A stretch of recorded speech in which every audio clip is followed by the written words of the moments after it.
Okay. Time for Chug. Currently meal prepping. I got my mix, my stuff in. Cooking some stew. I got a chicken and meat going. So far so good. That's all the season I'm using. And that's the old beer. This is the new beer. Prime and ready. Let's go. Two. Aaron Rodgers. Two more interceptions.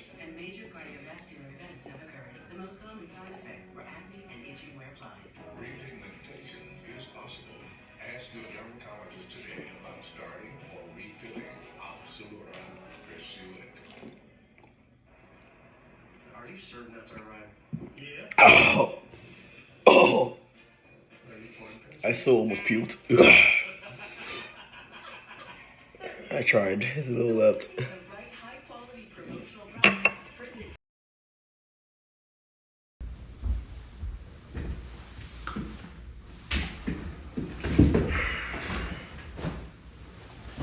Gentlemen, welcome to your Week 5 vibe report. Been a hell of a season so far. I lost last week by 10. You lost, how much did you lose by? A lot. So, starting off with Slim Reaper's Revenge. Have an absolute nuke of a game from Joe Burrow and Jamar Chase last week.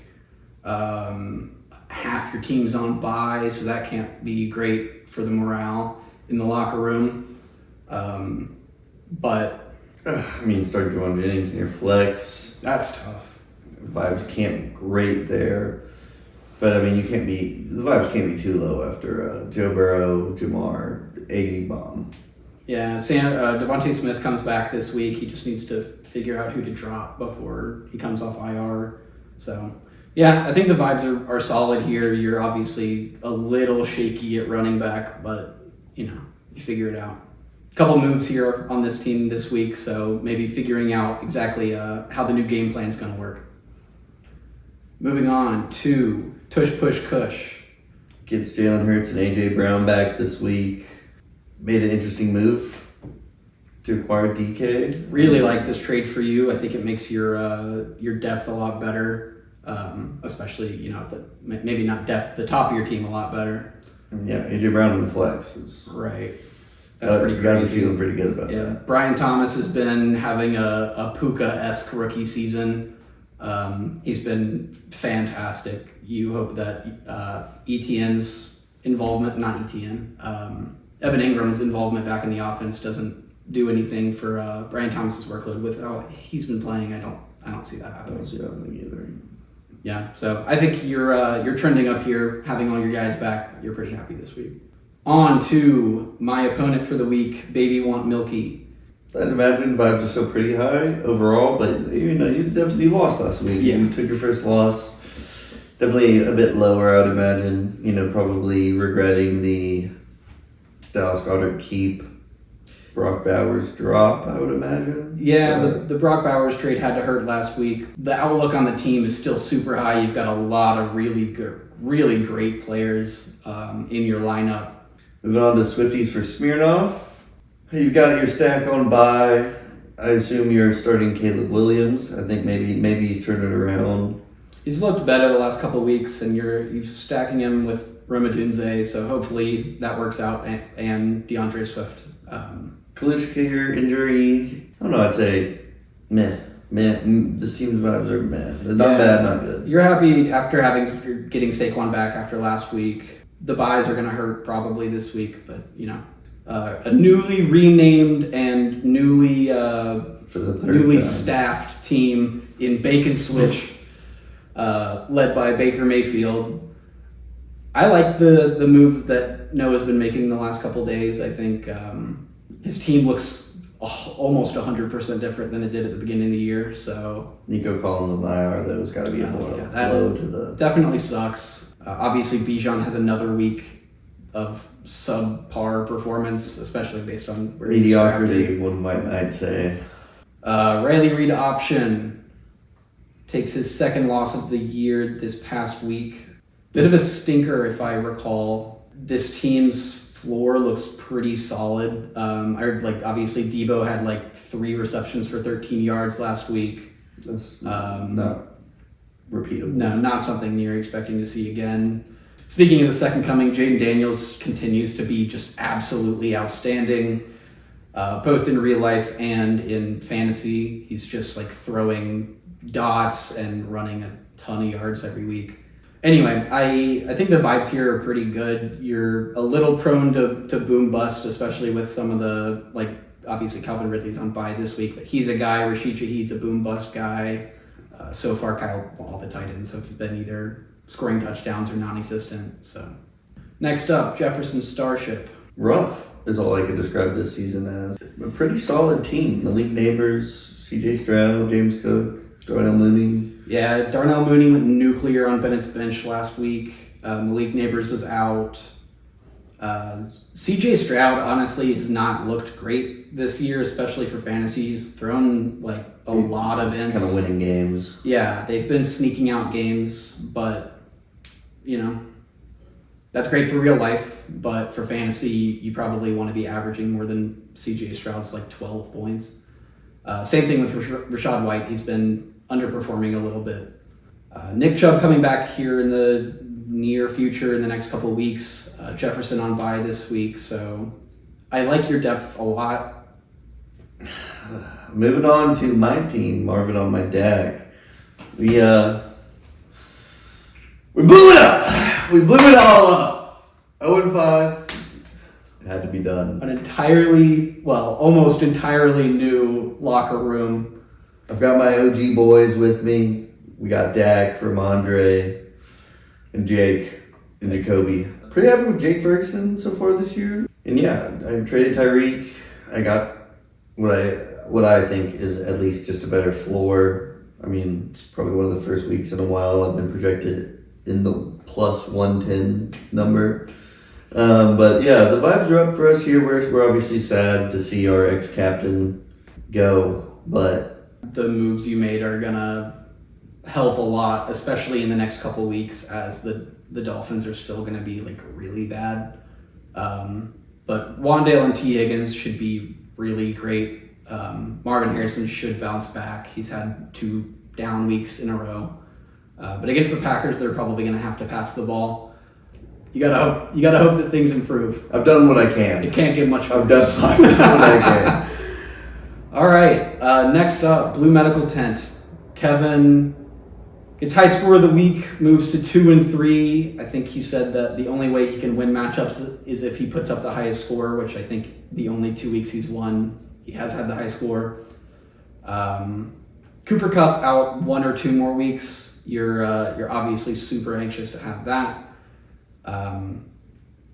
Kyler's been good. Alvin Kamara's been great. Brian Robinson's been great. I think you just traded for Brian Robinson. Mm-hmm. Yeah. Like, and Brock Bowers. So yeah, a little bit of a new team. You finally did what we've been telling you to do this whole time. Get rid of Mark Andrews. So good advice, sir. Team looks solid. Yeah, you've got to be pretty happy. Like Obviously, sponsor a bit meh. Dontavian Wicks was just absolutely terrible last week. And I have a personal vendetta against Najee Harris. So I don't love that part of your team, but everything else looks really solid. And yeah, I think things are looking pretty good. Moving on to Mount Matumbo. I think we should give a 5-second moment of silence for the namesake of this team. All right, now that is done, I believe he got the win this last week. Yeah, he beat somebody for sure. I don't remember who. Bennett, I think, actually. Yeah, maybe so. But no, he beat Wyatt. Anyway, Lamar has been QB1. Yeah, Lamar's QB1 on the season. Drafted him as QB1. Did what he drafted him for. Yep, and Lamar's been crushing it. So obviously you're super happy with that. The part of it that you're not happy with is the stack part. Zay Flowers, they're just not passing the ball. They don't need to. But last game he did get 20 points.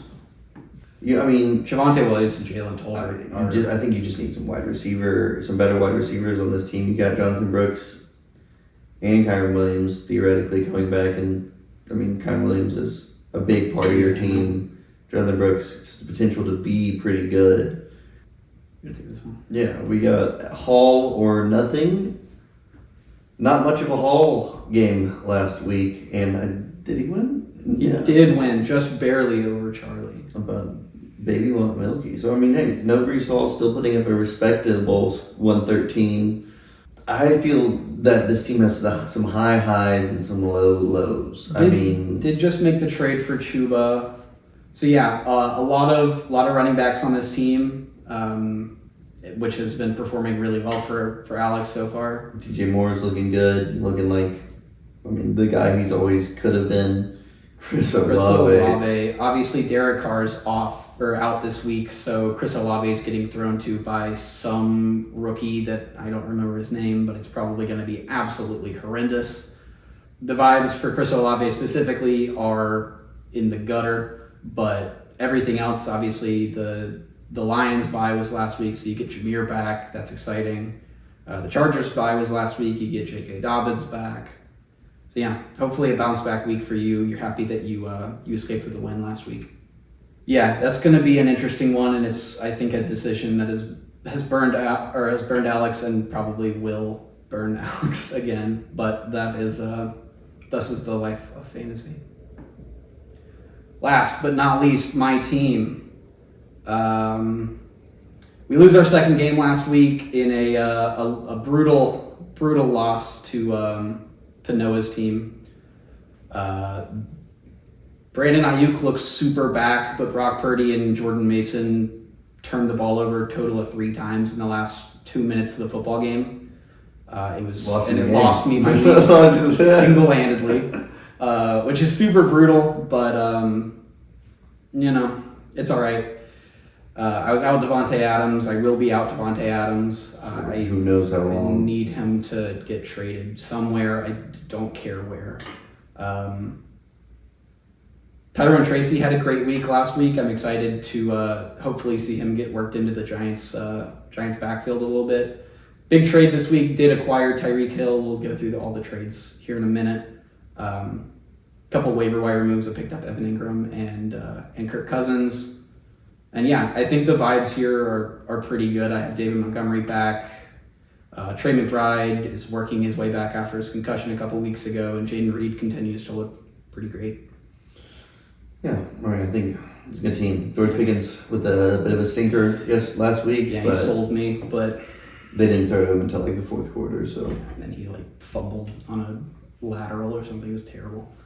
Yeah, I think looking into the future, I have high hopes. Starting Roshan Johnson this week, I do not. All right, moving on to all the trades that happened in the last week. We'll start at the beginning, I guess. Yeah, we have BMT trading Mark Andrews and Jonathan Taylor to Baby One Milky for Brian Robinson Jr. and Brock Bowers. I think Charlie just absolutely blew up his tight end spot with this trade. Yeah. He's going to regret it. But getting Jonathan Taylor's pretty high.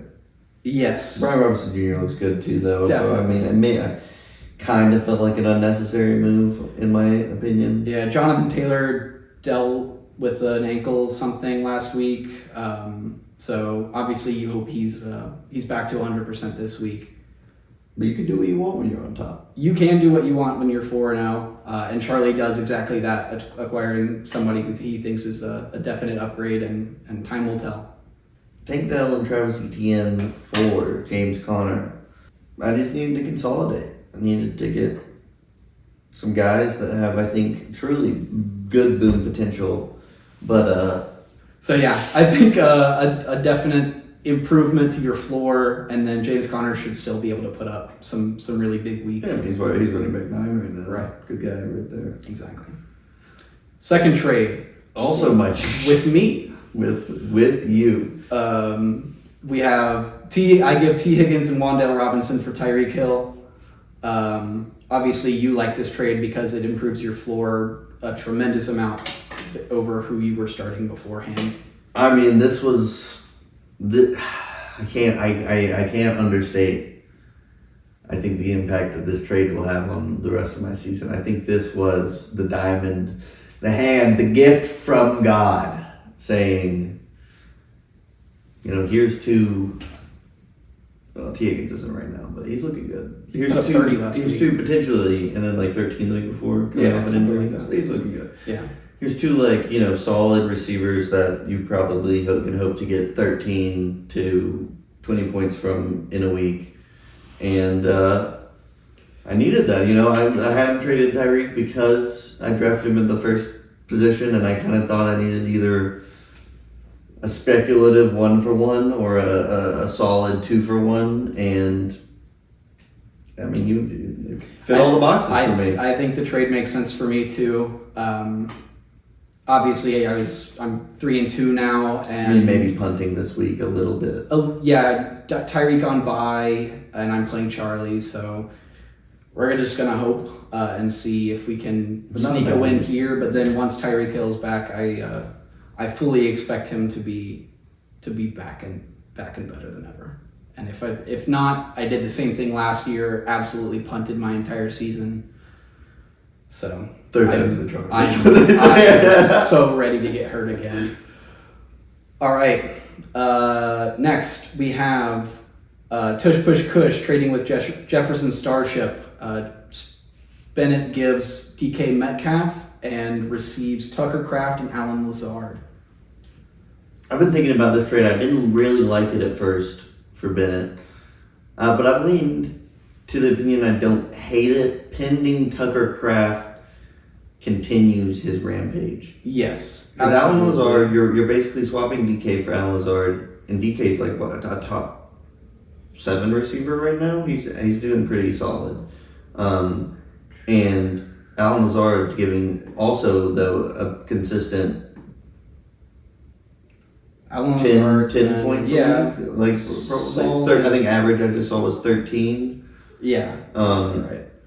So, a slight downgrade in the receiver position, but he has decent receivers already with guys like Justin Jefferson, and then a potential for some craziness in the tight end position. Because, you've got Darnell Mooney, you've got Malik Neighbors, you've got... Obviously, you have Njoku, who is probably going to be out again this week, and he hasn't played a game of football yet this year. And maybe Tucker Kraft's just going to go crazy. He did play. He played last week, got 1 catch for 14 yards, but has re-injured something. So, probably time to move there. Yeah, so you needed a tight end. There was a good tight end available. You had, just honestly some extra room in the wide receiver room. You got a decent replacement. I think it's... Wyatt loses Rashi Rice for the season, we find out a couple days ago, and this is probably going to be a great replacement to... and with the combination of getting A.J. Brown back, Wyatt's team could just be back. Could just be a real threat. Yeah. Again, honestly. Rats. Yeah, for real. Last trade of the week is between what's their team names? All or Nothing and Bacon Switch. We have Amari Cooper and Zach Moss for Ladd McConkey and Chuba Hubbard. Noah was trying to trade Chuba Hubbard basically all week. Finally gets it done. I like this trade for both sides, honestly. Yeah. Ladd McConkey looks like he's going to be great rest of the season, especially once Justin Herbert is 100% again. I really like Amari Cooper this year, even though Deshaun Watson has looked like an absolute train wreck. They seriously might. Something has to change for the Browns. Yeah. They seriously might replace him. And maybe they'll get a sponsored donation or something. Famous Jameis Winston chucking him absolute bombs. Yeah. That would be probably Amari Cooper's best year scenario. And if that doesn't happen, then the second best is he gets traded, which I think there's rumors of, but probably nothing concrete. I think Zach Moss for Chuba Hubbard is a pretty nice acquisition. Zach Moss has been injured-ish and is still playing solid. So, when he gets back to full health, he's got I think the RB1 job there, Right. and so you're moving An expiring asset, maybe. theoretically. So expiring. I mean, he's been performing Chuba well. Hubbard's been absolutely crazy this year, but they did draft a running back in the first round, so But I mean, hey, he did have a big injury, so yeah, maybe since he's doing well, they'll take their time bringing him back. it would be smart. It's a real possibility. It's just all right. Those are the trades for the week. Those are the vibes of the week. Hopefully, everybody's feeling good about their team. If you're not, make some trades. Lots going down, a lot more than we've seen in the last couple weeks, which is super exciting. A lot of trade rumors, trade speculation. So yeah, we're in full swing. The season is underway, and yeah, having a good time. Hopefully, you guys are too. And We'll catch you next week. yes, we will. Thank you. Have a good one. All right, hello, and welcome back to Behind the Lines with Gabe and Kev. This is your Week 4 and 5 review. How you been, Kev? Good. Excited that we're back for another episode, of course. A lot has happened in the football world in 2 weeks, and I'm excited to chat about it. Yeah, me too. Obviously, we'll cover everything right here, and on Sunday, it was a good fantasy matchup for me. I had a couple of guys do really well. We'll talk about it, but I threw my voice out a little bit, so we'll try and keep it short. Getting too into it, man. I really was. Honestly, I feel that, though, after we just had that Thursday night game of Bucks-Falcons. I was down at the bar next door just going absolutely insane for that, but what a game that was. That was a fun one. Looking at the homepage here, as you can see, the power rankings. Anything you notice, Kevin? Anything? I mean, Jefferson Starship going from 1 to 11 is pretty. Kind of jumps off the page, I'd say. Bed Bath and Beyond taking a huge jump up. But I think other than that, I mean, it's all. Fairly Maybe one Milky similar. go from 6 Yeah. to 1. Yeah, I think everything else is. I'm the only one that seems. Actually, no, me and Wyatt are right where we were projected. Still are there at 7 and 10, but still a lot of season left, of course. A lot of football to be played. We will just go ahead and dive in here to the scoreboard. Week 4, your matchup up top for some reason. Take it away. Yes, so Noah beats me 145 to 107. At the time, this put him up to 3-1, I think, and it dropped me to 1-3, so this was kind of a tough loss. This was before my trade still. I didn't really have a bad week, but kind of just came up against Noah on a really, really good week. The Baker and Mike Evans stack has been really, really successful. That last week included, and then, of course, this past Thursday against the Falcons, it was really solid. So we'll dive more into that later. And then, of course, Nico Collins, another huge week against me. So kind of just ran into a gauntlet. Game was kind of over from the rip. I didn't really stand much of a chance. And when you're not getting any points from your tight end, it kind of gets tough. But tough loss for me. Good win for Noah. And he wins another one against me. Yeah, and the second matchup of this week was Alex versus Henry. Henry got the win 123 to 104. At the time, this put Henry to 3-1 and Alex to 2-2, right? Or 3-1. Was this Alex's first loss? Oh, he just beat Charlie. Okay, so yeah. So 2-2. Yes, he was 2-2. Aaron Rodgers underperformed. Breece Hall underperformed.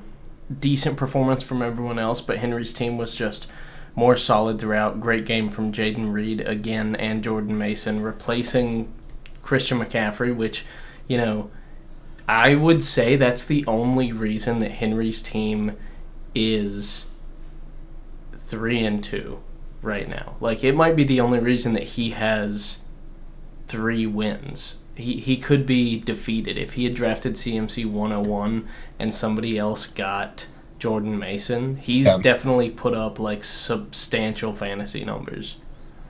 Yeah, he's not CMC, but he's definitely been, like, a solid replacement, you know what I'm saying? Like, Yeah. He's not CMC, but, like, his numbers are still, like, good enough that he can, like, kind of fill the role.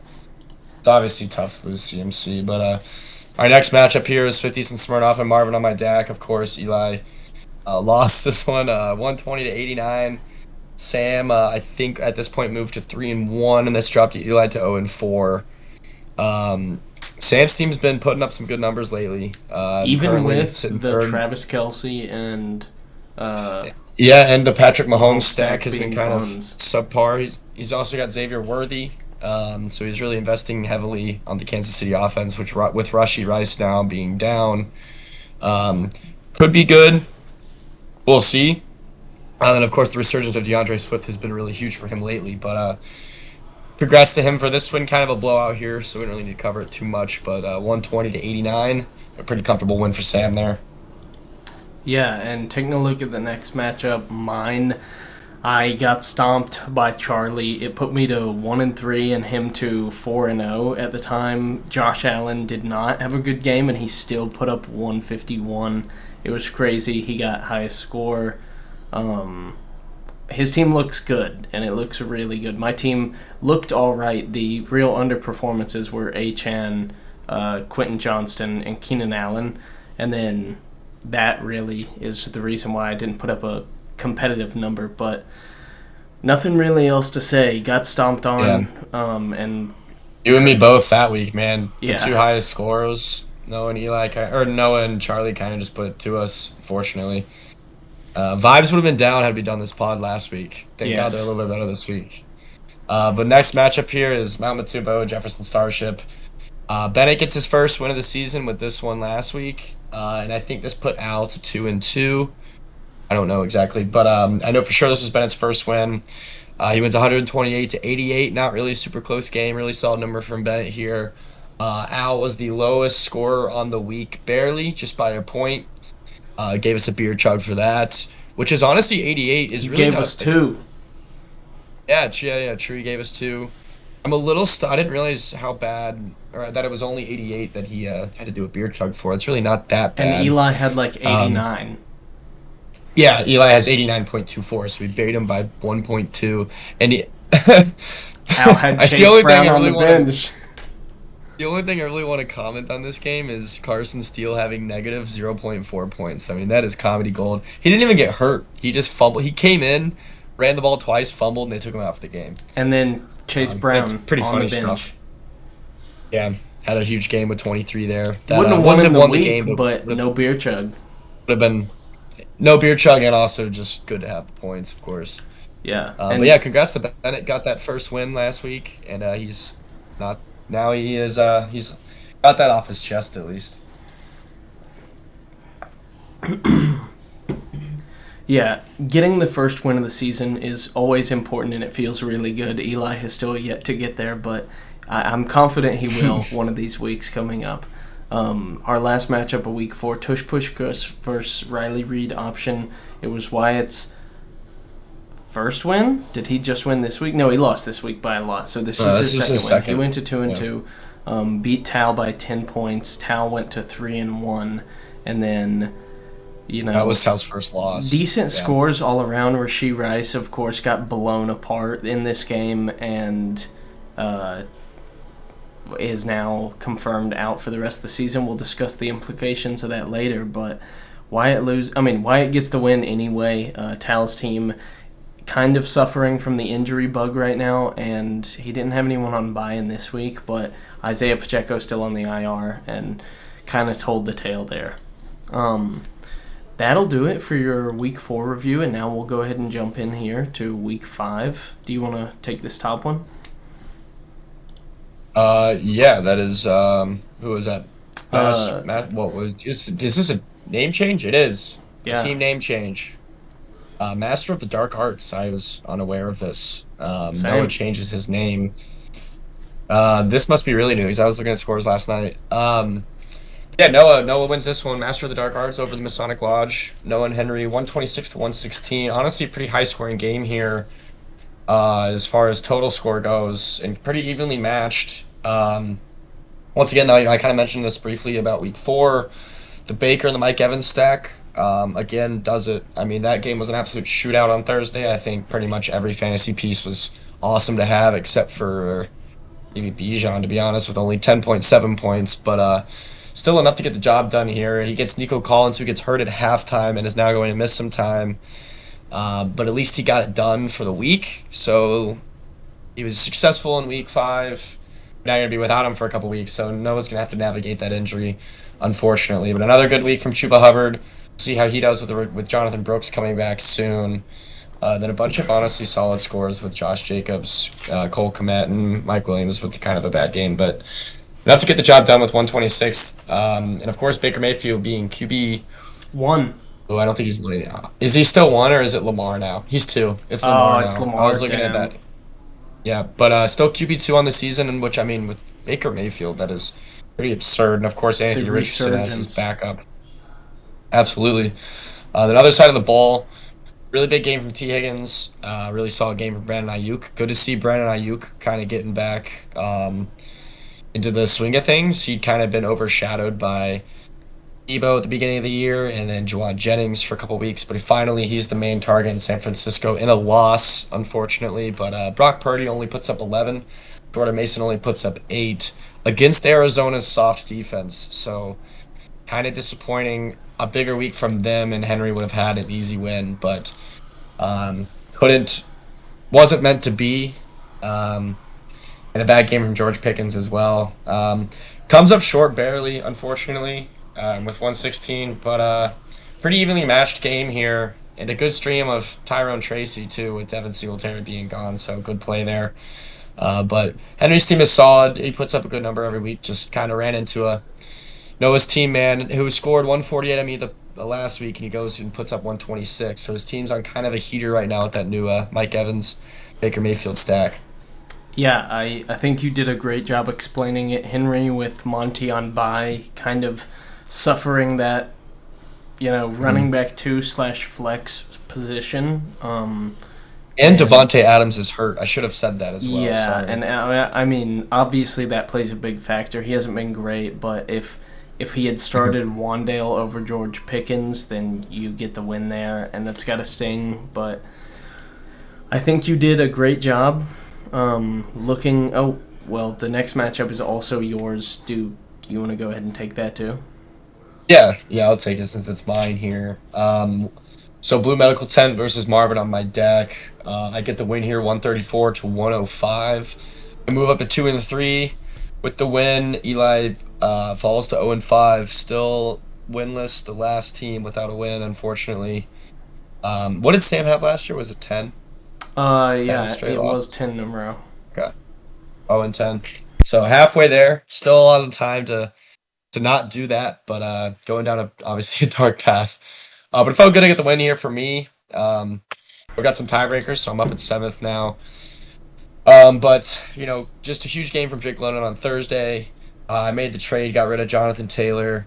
I brought in Brian Robinson, who had like 16 yards rushing and 2 touchdowns, which was kind of insane. I guess he had 18 yards rushing and 2 touchdowns, which gives you the 13.8. So, I'll take it. Any way to get there is fine. And of course, Brock Bowers coming in with a huge explosive game. He had a huge play to start the game, kind of set the tone. And then Kyler with 24, just kind of pretty consistent there. Down week for Alvin, but not too worried about it. A couple big games, a lot of consistency, enough for 134. I was down Jameson Williams this week with a bye, so I started Dontamian Wicks, who sucked, but it is what it is. I paid a lot of fab for him, so that's kind of annoying. But for Eli over there, a really bad game for Marvin Harrison. He traded Mike Evans for Marv, and I think he also traded Baker, if I'm not mistaken. So maybe that trade is kind of biting him in the ass a little bit. I'm sure he might like to have that back, seeing what's happened with Baker the last couple weeks. But he streamed Kareem Hunt down there on the flex, which is a really nice pickup, it seems like, at least until Isaiah Pacheco is back. It seems to be his job, and that is a great job to have as the Kansas City running back. And he got a good week from Ramondre, but the rest of his team, Tyreek's just been such a bust with Tyler Huntley, and just since Tua's gone down, so that sucks too. You kind of just down your first-round pick. It just couldn't get it done. He puts up 105, which isn't a bad number, but it's just not going to do it most of the time. So, and I was the highest scorer this week as well. So unfortunately for Eli will remain winless. Hold on.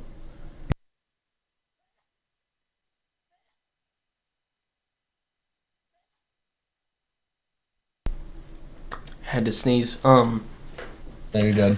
Yeah, you get the dub there. Huge game from Drake London on Thursday night, and I said this the next day, but I think the Tampa Bay Falcons game was the most fun game that I've watched this season so far.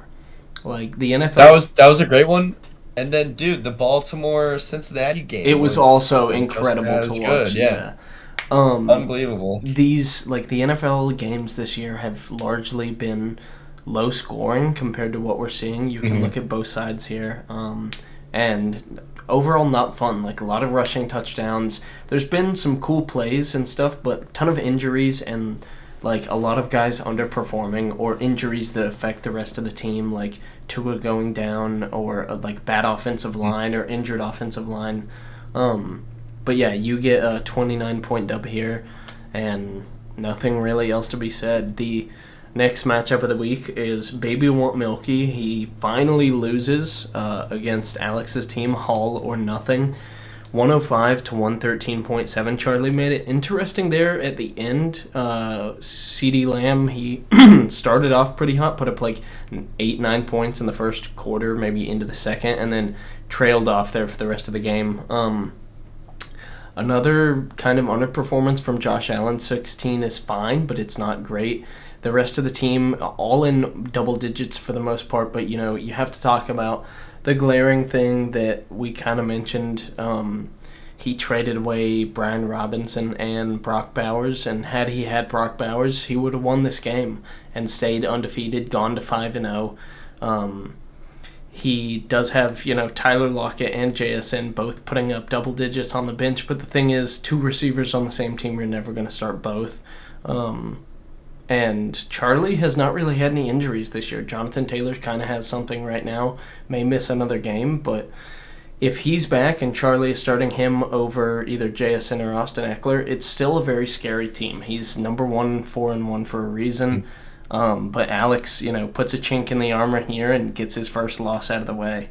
Alex's team does really well in terms of DJ Moore, George Kittle, really on the bottom half of the lobby. Trey Sermon is a really great streaming option. And then Justin Fields does pretty good. But Breece Hall and Jerome Ford and Chris Olave all underperform. Chris Olave now, you know, I have kind of been out on him since he was drafted. I think he's really talented, but I think the situation he went into in the Saints is just pretty bad. And he's going to be all right, but I think he'll be a between wide receiver 25 and 40 full season. Yeah, and Alex gets it done here. Doesn't matter with Jahmyr Gibbs, J.K. Dobbins on bye, and Zach Moss on the bench, but good dub. Yeah, you did a good job navigating the Jahmyr Gibbs bye. Obviously, that's a big loss for this week. And then Jonathan Taylor and being out kind of sucks for Charlie. And we made that trade that wasn't really official yet. So at least rest of season, you know, he's obviously going to be really, really effective for Charlie. And that gives him 3 really solid running backs. And then, of course, you know, he was down Goddard as well, who I think is... Let's see here. He's tight end 4, even with the bye. So, you know, Mark Andrews is a bench piece. But, yeah, I mean, it's good to get, you know, finally everyone's lost the game. So we're all kind of grouped it up a little bit more. And I was kind of waiting for Charlie's reign to end. So it came at a good time, I think. Yeah, I mean, 5-0, obviously, on the other side of 0-5, very scary. Looking up at a 5-0 team, and... You don't want to be a guy who's middle of the lobby when there's somebody who still hasn't lost a game, because that is just immediately somebody that's probably set to get the bye, locked away, and, you know, stomping. Obviously, anything can happen, but at 5-0, you're ahead, and he has the most points for by a good bit too. Yeah, oh yeah, it's by a large number too. He just. Charlie just proposed a trade to me as we're speaking here. He requested Alvin Kamara and is proposing Antonio Gibson. So maybe a little salt after the Brock Bowers trade, which, by the way, he put on my table. He came to me with an offer. I just want that to be known. Either way, we can go next matchup here. Jefferson Starship versus Swifties for Smirnoff. Bennett drops another game, 77 to 115. For how good Bennett's roster looks, it's really unfortunate that this is where he's at 1-4 in 11th place. We'll look at his side first. I mean, C.J. Stroud, okay, like 16, but not that great. Rashad White continually underperforming. James Cook does good. Justin Jefferson does his thing. DK Metcalf underperforms. David Njoku underperforms. Deontay Johnson and Jerry Jeudy kind of return to earth. And he just, like, not even close to putting up 100. You've got 5 guys in single digits and nobody at 20+. It is unfortunate to see. You know, you have Darnell Mooney on the bench, and maybe you start him over Jerry Jeudy, but still doesn't win you the game. And you're at a bit of a quarrel. You've got 3 really good receivers at the moment. Malik Neighbors, obviously, who was injured. Jettas and DK. Excuse me, Jettas and DK. And you've got clear gaps at running back and wide receiver. I mean, not wide receiver, but flex. You could maybe go out and trade one of those guys for a top-tier running back, like top 10, or maybe even get like a top 15 guy and a flex player. And those are the things you got to start thinking about. You can't hold on to those 3 luxury receivers when you have holes on the team and you're 1-4.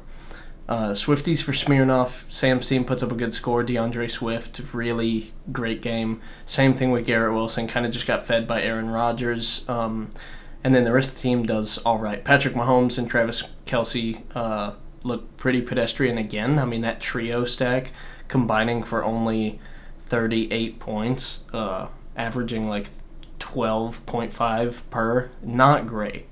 But he gets the win here, puts Bennett in a really tough spot, and Sam stays in 3rd place. Yeah, he also had Saquon on a bye and Khalil Shakir, who was That's out true. as well. Good navigation, yeah. But yeah, I mean, like you mentioned, I mean, it's only 77 points, obviously, but I think you're in trouble if you're starting 2 Cleveland Browns players with the way that offense has looked this season. Like, that's a gamble. I would feel sick to my stomach if that's what I was putting in my starting roster on a Sunday. Because I would just have, I mean, you got to have a feeling that that's going to go south. And they combined for 5 points. So, yeah, I mean, I think that's enough said. There, it's hard to win when you get 2 of your players combined for 5. I mean, he is bad. Deshaun Watson is terrible, man. You So know, bad. on the other side of the spectrum there, my matchup against Tal, it's pretty easy to win when 2 of your players combine for 82. I get the dub here, 2nd win of the season, go to 2-3, 130 to 92. Tal's team falls to 3-2. And the highlight of the entire matchup is Joe Burrow to Jamar Chase. It is back, baby. 41 points each, combining for 83 total. Jamar Chase had 2 touchdowns, bunch of yards. Joe Burrow threw for 400 yards, 5 touchdowns. And early on in these matchups, obviously they played at 4 p.m. Devon A. Chan played at 1 p.m. He went down in the first quarter with what looked to be an ankle, was what people were telling me initially, but ended up being a concussion, did not come back in the game, and now they're on a bye, so I'm hoping that he can use this time to heal that brain and get back in healthy, ready for Week 7, maybe for when Tua comes back. More than likely, Tua will be out till Week 8, and Devon A. Chen maybe as well, so that's something I might have to navigate. But this week he's on a bye, so got to navigate it anyway.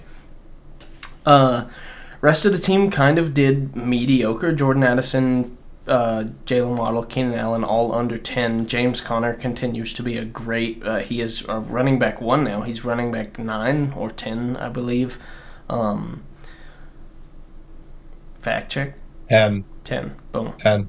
Devontae Smith obviously on the bye this week for me, and with the concussion, I had to navigate that issue. Quentin Johnston also on the bye, and Tajay Spears. So maybe options at flex. Tajay Spears has been pretty good, and Keenan Allen has been hit or miss for me. Looking at Tal's side, obviously Amon-Ra was on the bye, and Calvin Ridley, who's been so-so, but big storyline. Joe Mixon was out late, did not really have an option. Sam had already picked up Cam Akers, and